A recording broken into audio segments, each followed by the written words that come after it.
السلام علیکم، میں بہاری آپ کے ساتھ ہم خیال۔ زنا کو نسلوں کا قرض کہا گیا ہے۔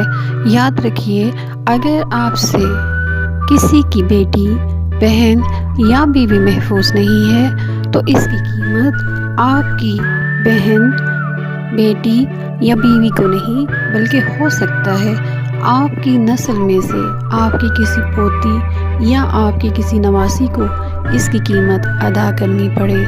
یاد رکھیے کہ فرمان حق ہے کہ زنا نسلوں کا قرض ہے۔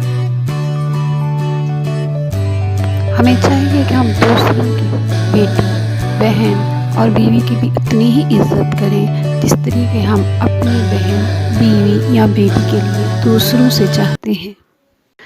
آج کے لیے اتنا ہی، پھر ملیں گے۔ وما علینا الا البلاغ المبین۔ والسلام علیکم ورحمۃ اللہ وبرکاتہ۔